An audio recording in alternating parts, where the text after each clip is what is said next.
de este momento inició la grabación de la clase del día 6 de julio del 2020. Nueva regla para la casa.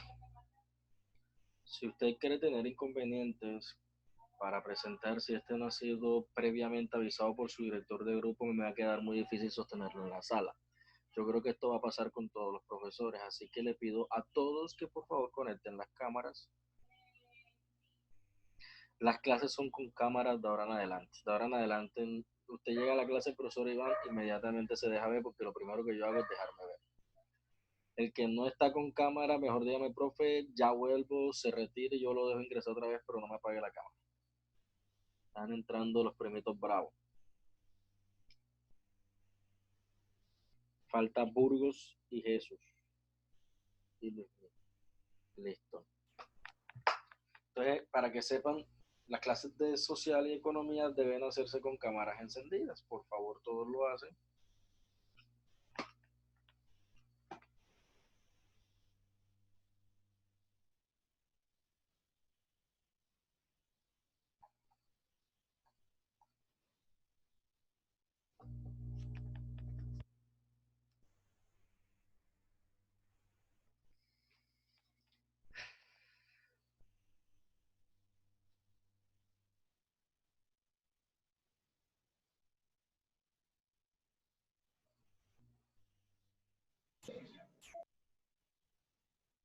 Estoy esperando el resto. María José y Mayra, por favor, las cámaras.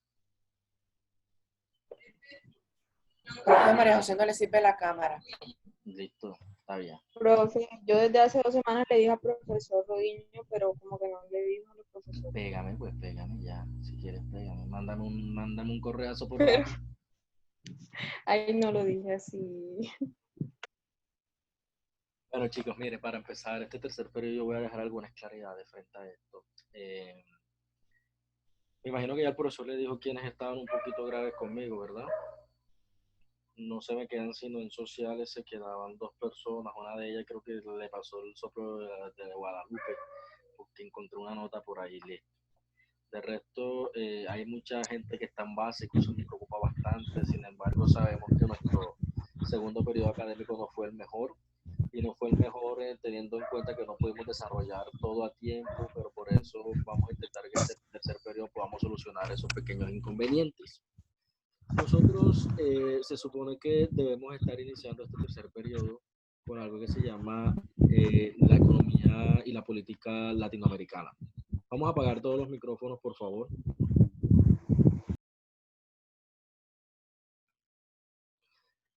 Estábamos viendo en un primer periodo, empezamos estudiando todos esos acontecimientos, sobre todo que se daban en el mundo, cómo eso nos fue llevando a los conflictos que más adelante empezamos a estudiar de Europa, ¿cierto? Y cómo eso nos fue llevando incluso a conocer el tema del País Vasco, conocer el tema de los problemas separatistas con Irlanda. Anterior a eso estuvimos conociendo todos los procesos de integración que se dieron, que fue eso de la CECA, de Benelux, que fue eso de la unificación monetaria, cómo se dieron los diferentes procesos de nacionalismo y de ideologías nacionalistas. Conocimos eso del fascismo, conocimos eso del comunismo, ¿cierto? Y eso nos debe dar entonces a nosotros unas bases muy claras para poder entender por qué se habla de políticas, por qué se habla especialmente de las políticas económicas y cómo eso ha tenido una influencia en América Latina.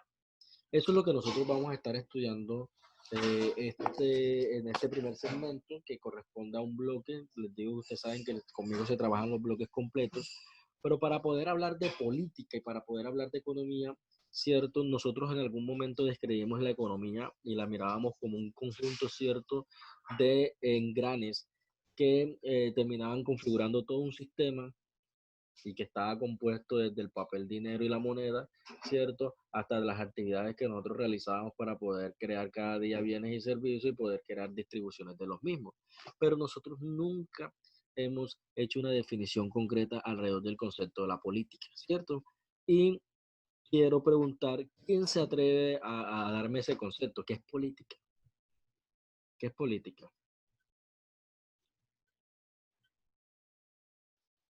Daniel, ¿qué es política? Para ti. Para ti, ¿qué es la política? Recuerden que pueden investigar y averiguar con sus elementos allá. Pero para ti, ¿qué es la política? Si tú todo el tiempo has escuchado hablar de política y yo te digo, Daniel, tu política, ¿cómo así que tu política? ¿A qué se te viene a la mente? Pues cuando me hablan de política, creo que es un sistema que se utiliza para mantener el orden, para mantener, mm, por así decirlo, un país bien estructurado. Sebastián, ¿qué dices tú? Un régimen que trata de organizar un gobierno. Mm, ¿Quién tiene algo distinto? Alejandro, se escucha muy raro, Mari. Yo quería, ¿me puedo escuchar? Sí, más o menos, sí, te escucho. Para mí yo creo que política es todo lo que tiene que ver con el gobierno, y, o sea, como el Estado, el presidente, el alcalde. ¿Qué opinas de No eso, sé si se Ximena? escuchó. Sí, sí, te escuché. ¿Tú qué opinas de eso, Ximena? Profe, yo opino que es como un sistema que busca no solo organizar políticamente un país, sino también buscar el bien común para todos, que haya una equidad o un orden en la sociedad. Muchos de ustedes hicieron mención a un elemento muy importante, el cual yo voy a rescatar ahorita, y es el hecho de organización, ¿cierto? Y para poder definir, vamos a crear una definición, de pronto no la van a encontrar en ningún buscador, pero vamos a crearla nosotros aquí, ¿cierto? Miren que nosotros cuando hablamos de política, estamos hablando de qué? De herramientas básicas o que se crean para poder organizar a la sociedad, ¿cierto? Imagínense donde todos ustedes tuviesen un vehículo, ¿cierto? Y no existiera ningún tipo de norma, de decreto, de ley o de ordenanza que le digan a ustedes cómo se debe transitar en la ciudad. ¿Qué pasaría el día de hoy con una ciudad grande sin ningún tipo de organización en términos de tránsito? Los embotellamientos, los problemas viales y de movilidad serían grandes, ¿cierto? Entonces, para evitar eso se crean unas políticas que ayudan a decir a las personas, ojo, que el ciclista tiene derecho al peatón. Es que digo, a la ciclorruta. Ojo, que por el lado izquierdo no se puede adelantar. Ojo, que el semáforo en rojo no se puede pasar. Ojo, que una moto tiene derecho igual a un carril a un carro. Cuidado, ¿cierto? Que para doblar se tiene que indicar por medio del direccional. Tengan en cuenta que tiene que tener retrovisores para mirar para atrás. Y nosotros decimos, sí, pero eso son leyes. Sí, pero terminan siendo políticas. Porque la conformación de muchas leyes, ¿cierto? Terminan configurando algo que yo busco. Un ejemplo, la política de Iván Ojeda es que todo el mundo debe prender las cámaras todos los días. Resulta y pasa que el día que yo me encuentre que alguien no prende la cámara, esa persona está sometida a una sanción, sea un llamado a atención, sea una mala calificación, sea sencillamente la expulsión de la sala, o las medidas que se tomen de ahí para adelante de la política no es el inconveniente. Es como yo llego a que eso se configure, ¿cierto? Entonces yo empiezo con unas medidas. Primero empiezo diciéndole a ustedes que deben hacerlo. Posteriormente empiezo a incentivarlo. Tercero empiezo a mantenerlo siempre dentro de la dinámica. Y cuarto, cuando ustedes no lleguen a hacer, yo les digo, yo les di todas las herramientas a ustedes y las que los incumplieron fueron ustedes, ¿cierto? Y así nosotros terminamos configurando políticas que lo que terminan es organizando. María José. Profe, le quería decir que Jesús Martínez está teniendo problemas de conexión. Listo, ya lo tengo en cuenta. ¿Cierto? Entonces, las políticas en el mundo no solamente se emplean alrededor de una dinámica, sino que hay política para todo, ¿cierto? Y la política termina organizando a la sociedad en general porque te termina diciendo cuándo tú terminas gastando y pagando IVA desde un confite hasta cuándo tú terminas aceptando unos tipos de comportamientos en sociedad porque te dicen que deben ser así, ¿cierto? Pero muchas veces nosotros cuando nos hablamos de política nos vamos solamente a un hecho muy particular que es el hecho de la política representativa. Y creemos que la política nada más se queda en poder acceder a un cargo público, en poder lanzarme a una representación y poder acceder a un puesto gubernamental. Ese es el tipo de política y nosotros llamamos los políticos, ¿cierto? Pero eso es un mal concepto que se tiene porque la política no se refiere solamente o se limita al hecho de poder entrar en una disputa o una controversia, ¿cierto?, democrática y participativa para acceder a un puesto. Esa es una vertiente y una expresión de la política. Es más, termina siendo el reflejo de la política porque la política lo que busca es democracia y la democracia lo que busca es representación. Pero más allá de eso, la política lo que configura es el todo, ¿cierto? El cómo a mí un Estado, un gobierno, una nación me dice que debe comportarse cada uno de los diferentes estamentos que conforman al Estado y al gobierno. Entonces sabemos que un Estado está conformado por el gobierno y el gobierno tiene diferentes ramas del poder, ¿cierto? Pero el Estado también está conformado por las personas y la gente del común diario que terminan creando unas dinámicas. Entonces no es lo mismo, Sebastián, nos compartes. Es que a Daniel se le fue el Wi-Fi, profe. Listo, pero no hagamos eso en las clases así. Listo. Entonces, resulta y pasa que no es lo mismo, ¿cierto? Un país productor de mucha maquinaria y tú te das cuenta que en los Estados Unidos a los 16, 17 años, 18, 19 años, cualquier persona ya tiene un carro, ¿cierto? No es lo mismo hablar de ese tipo de economías y políticas allá que hablar de un tipo de economía y política acá, ¿cierto? Por eso empiezan a variar toda esta capacidad que el Estado tiene. Entonces resulta que yo decía que las personas terminan creando una dinámica, ¿por qué? Por lo que les acabo de explicar. Hombre, si aquí lo que se consume más, un ejemplo, es alimento y ropa, ¿para qué van a inundar este mercado de automotores? Pero para eso, el Estado necesita mirar las dinámicas de la población y saber qué es lo que ellos están pidiendo, qué es lo que ellos están consumiendo, qué es lo que yo debo traerles y debo invertirles. Y ahí es donde yo empiezo a crear unas políticas, ¿cierto?, alrededor de la economía en función de satisfacer las necesidades que tiene cada uno. Y ahí mezclamos entonces el concepto de política con el concepto de economía. En cuanto a la economía también busca ¿qué?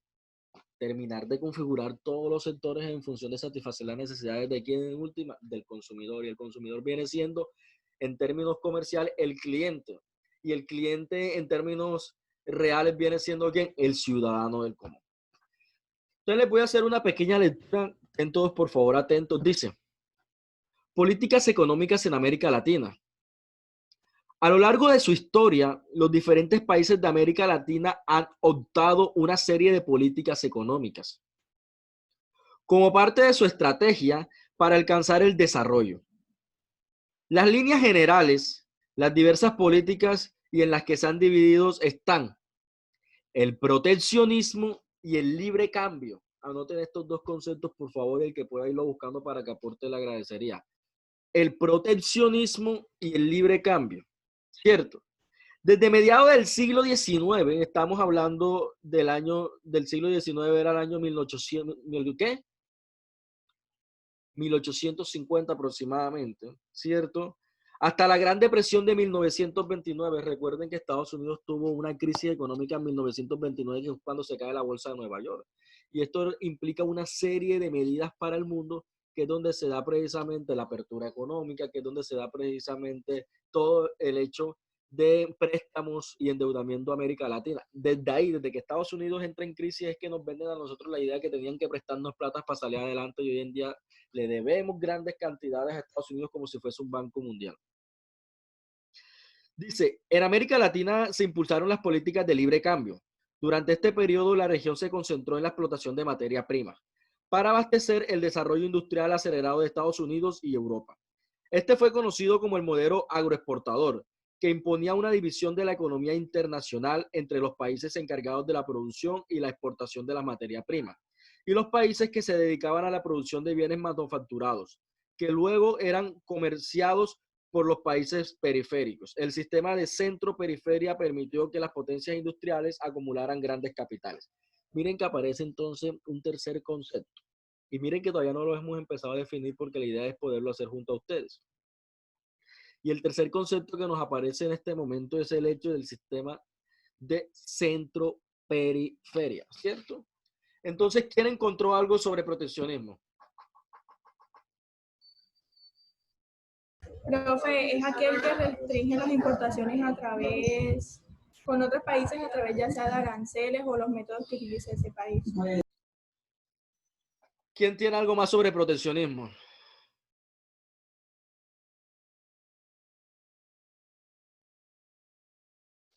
Resulta y pasa que, como la palabra lo dice, el proteccionismo busca proteger, ¿cierto? Pero ¿proteger a quién? ¿Al consumidor o proteger a la economía nacional? Pregunto, Mayra, ¿quién termina protegiendo, al consumidor o a la economía nacional?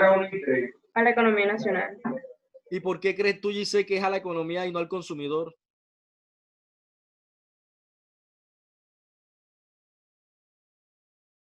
¿Ah?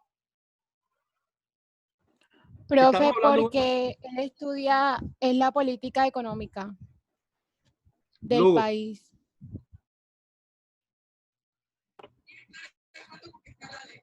Bueno, profesor, mire, yo opino de que debería ser, como dijo Mayra, a la economía nacional, porque se supone de que si es protección, es velar por el buen uso de los bienes y servicios que se dan, obviamente. Cierto, porque es que en medida en que yo proteja la economía nacional, protejo al consumidor. Pero en ese momento, la creencia de proteccionismo estaba en función de que, hombre, Emily es una gran productora de zapatos colombiana. Pero resulta y pasa que a ella le llega una competencia. Su zapato apenas está empezando el reconocimiento, pero llega Alejandro. Y Alejandro viene y mete una franquicia de Nike. Como el gobierno no le cobró nada para entrar, él entró, sencillamente yo tengo derecho. Ximena, ¿quieres un par de zapatos Nike? Te los vendo. María, ¿quieres un par de zapatos Nike? Te los vendo. Y dice Emily, va donde el presidente y se queja y dice Emily, mire, resulta y pasa que este señor que no es de acá, se vino a vender zapatos acá, los está vendiendo a un precio muy económico, ¿cierto? Por lo tanto, está compitiendo conmigo, y como está compitiendo conmigo de manera desleal porque no está pagando nada al momento de traer los productos, me está quitando mercado. Y usted como presidente lo que tiene que proteger es que yo, como colombiano, también pueda salir adelante y no que personas de afuera vengan a quitarme la posibilidad de empleo. Eso era en la medida del proteccionismo, y estamos hablando del proteccionismo casi a mediados del siglo XIX, 1850, por allá, por allá. Estamos hablando de la época, sobre todo, donde había pasado nada más 40 años de la independencia de este país, donde todavía empezábamos a ver o se empezaban a gestar precisamente las guerras por imperialismo y empezaban las diferentes potencias a buscar tierras por todos lados y a colonizar. Estamos hablando de ese momento. La política era de protección de lo propio que nosotros tenemos. ¿Cuándo la política proteccionista cambia? ¿Cuándo crees tú que cambia el proteccionismo, Manuela?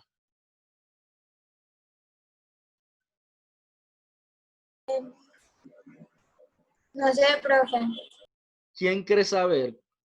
María, ¿cuándo creen? Si hemos hablado que el proteccionismo lo que busca de cierta manera es proteger a la economía nacional, ¿en qué momento el proteccionismo deja de ser una política? Cuando empiezan a llegar las nuevas industrias de otros países y así, ¿Y cómo le llamamos a eso, comience Manuela? ¿Y cómo le llamamos a eso que lo mencionamos anteriormente? las importaciones, algo así. Pero sí, la actividad es exportar e importar. Yo El importo, libre cambio. Libre cambismo. yo exporto cuando saco. Resulta y pasa que las políticas proteccionistas fueron cambiadas, como lo decía Manuel y como lo decía Mayra, cuando empiezan a llegar extranjeros a la economía nacional, pero sobre todo ¿cuándo sucede eso? Cuando se empieza a hablar del libre cambio. Es que miren que todo está supeditado a lo que va apareciendo en el panorama. Y les voy a poner un ejemplo. Hasta hace 5 años el castrochavismo no existía. Hoy en día el castrochavismo está visto como la política de izquierda y comunista latinoamericana. Pero porque aparece el concepto. ¿Cierto? Entonces, sucede que el proteccionismo nosotros lo vamos a meter en una época para que se lo piensen, en que el mundo andaba en barcos buscando y colonizando, buscando negros, trayendo a América. Después eso había pasado y habían seguido con las rutas comerciales y seguían en la cosita de seguir buscando rutas comerciales y rutas comerciales. En ese mismo momento los países empiezan a cerrarse y empiezan a decir lo nuestro, porque se nos llevan todo. Pero más adelante, ¿cuándo? Exactamente cuándo se habla del libre cambio. El libre cambio lo proponía hace rato un señor. A ver, ¿quién me dice? Porque es que eso lo estudiamos en primer periodo. ¿Quién me dice? ¿Quién proponía eso de la libertad del libre cambio? ¿Quién proponía eso de la propiedad privada? ¿Quién proponía eso? ¿Quién? ¿Quién? ¿O qué ideología? Por lo menos acérquense a la ideología. Liberalismo, profe.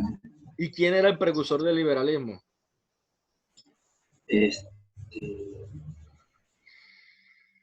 Un señor que tiene apellido de actor.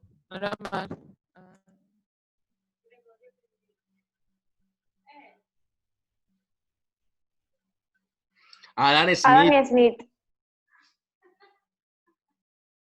¿Cierto?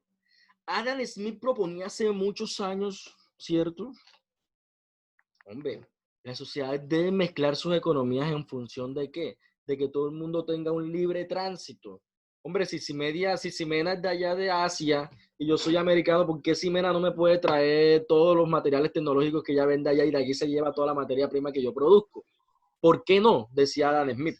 Pero eso no fue bien entendido porque tener en cuenta que eso permitía también ¿qué? Permitía la proliferación de una política que era la política liberal, la política neoliberal o la función del capitalismo.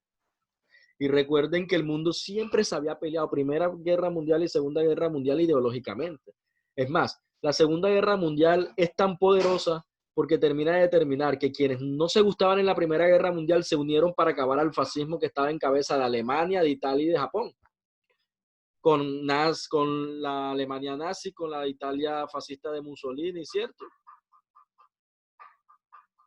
Y empezaba una nueva tarea y era cómo podemos posicionar o el capitalismo en el mundo o el comunismo, y a eso le llamamos la Guerra Fría, ¿verdad? Y miren que me estoy metiendo con los temas de noveno y de décimo y los veo bien perdidos, muchachos. La Guerra Fría empezaba en ese momento, ¿cierto? Y ya empezaba entonces a configurarse un nuevo panorama hasta 1991 aproximadamente, cuando la URSS, que eran 15 estados unificados alrededor del comunismo de Rusia, se cae el muro de Berlín. Con esto se acaba la Guerra Fría, ¿cierto? Pues porque si la guerra era entre dos y uno de los dos se cae, se acaba la Guerra Fría, ¿no? Empieza una nueva política. Estados Unidos dice, bueno, ya me quedé solo en el panorama, ya no tengo más nada, empieza a saltar un pie, se echa 3 cuajos para atrás y dice, globalización. Y aparece el concepto de globalización en ese entonces. Y la globalización lo que trae consigo es lo primero que dice es, señores presidentes del mundo, el proteccionismo ustedes lo tenían como. No era diciéndome que yo no podía entrar al país, sino que si, mira, tú vienes para Colombia, listo. ¿Cuántos zapatos traes? No, que traigo 2 toneladas. Bueno, me tienes que pagar un impuesto aproximadamente. ¿Cuánto van a ser tu ganancia? No, de $5 millones. Bueno, me tienes que pagar $1 millón de impuestos. Si me decía, uy, pero es que me estás quitando bastante. Entonces el libre mercado lo que decía es, bajémosle a los aranceles que terminan siendo los impuestos que se le pone a la gente para que ingrese, ¿cierto? Y en esta medida, permitámosle a todo el mundo que tenga una libertad comercial. Globalización. Entonces es cuando nos damos cuenta que a su edad sus papás no tenían un teléfono celular.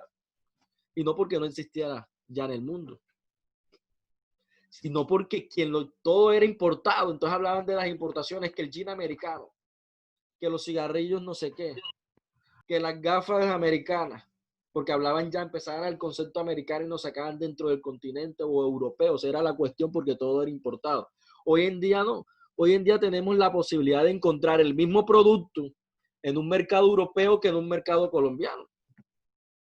Pero eso parte alrededor de la globalización, que van a ser unos conceptos que nosotros vamos a entender más afianzados mucho más adelante, ¿cierto? Y es como la globalización le dice al mundo es, creemos una aldea global. O sea, Si el mercado antes era muy reducido y sabíamos que si queríamos consumir especias nos íbamos para la India, pero si queríamos consumir automotores nos íbamos para otra parte de Asia, o si queríamos comprar muchos combustibles para Norteamérica, o si queríamos conseguir sobre todo otro tipo de alimentos como la papa o la patata que le llaman en Europa, y teníamos que hacer unas rutas comerciales para poder conseguir eso y traerlo hasta acá. Hoy en día nos está diciendo esto es que tú puedes tenerlo allá y puedes pedirlo desde acá y podemos tener una forma mucho más fácil de interactuar, y ahí es cuando aparece entonces un boom que es el que le da a la globalización todo su toque.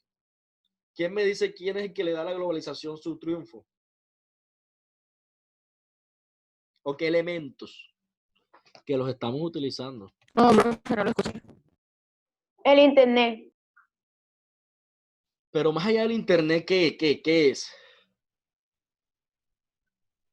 Porque el internet es una parte de esto.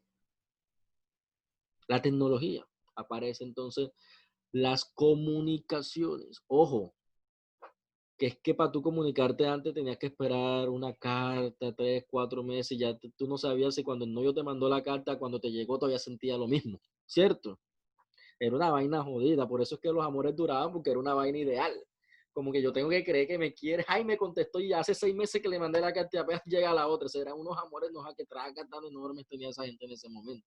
Hoy en día te dejan de hablar dos horas por WhatsApp, ya te dejan. Es que ya tú no me quieres, debes estar hablando con otra. Chao, no me hables, listo. Entonces, ¿viste cómo han cambiado un poco los tiempos en función de eso? Y era eso. Antes las comunicaciones estaban restringidas. Y resulta y pasa que, yo no sé si ustedes alcanzaron a escucharlo. Mira, tal cosa, eso en Europa salió hace rato. Hoy en día nosotros tenemos la posibilidad de que el lanzamiento del iPhone 11 en Estados Unidos lo hagan el mismo día en Colombia. Porque las redes y las comunicaciones te permiten que en tiempo real y de manera rápida tú te enteres y tengas la información. Entonces, la revolución de la globalización fue las tecnologías, la información y las comunicaciones. Porque entonces yo no necesito, como hacía Simón Bolívar, que cogía un barco, se iba para Italia o se iba para Francia a mirar, a estudiar sobre la Revolución Francesa y Napoleón Bonaparte. Yo no necesito ya irme hasta Francia para estudiar sobre eso. Yo no necesito irme hasta la China para estudiar petróleo. Y yo no necesito irme hasta la Antártida para estudiar sobre hielo. Porque ya yo puedo tener la capacidad de encontrar la información, de poderme contactar con personas, pero sobre todo de poder fluir en medio de lo que han llamado la aldea global. Y así mismo está la economía.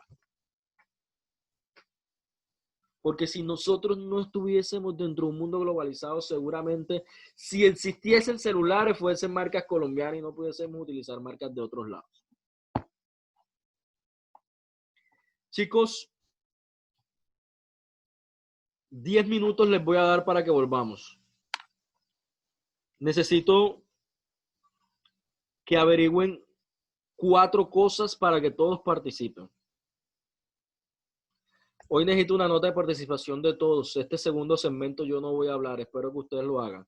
Yo necesito que me expliquen un poco cómo fueron esas políticas económicas de América Latina a partir de estos 4 elementos que ya previamente hemos venido estudiando. Sobre cómo se dio el proteccionismo en América Latina, cómo se dio el libre cambio en América Latina, que hoy en día lo vivimos. Y para darles ahí un datico, el libre cambio pueden ser también los tratados de libre comercio que se están dando hoy en día. Búsquense cuántos tratados de libre comercio tiene Colombia. Hablemos sobre el modelo agroexportador. Averígüense qué fue el modelo agroexportador. Hay muchos que no los veo ni siquiera escribiendo y no van a saber qué van a buscar. Y se van a buscar por último lo que fue el sistema centro-periferia. En 10 minutos nos vemos aquí. Les doy 10 minutos para que puedan echarse la estudiadita y la investigadita, ¿vale? 4 cositas. Venimos ahorita en 10 minutos entonces. Son las 9:39, a las 9:49 estoy aquí nuevamente.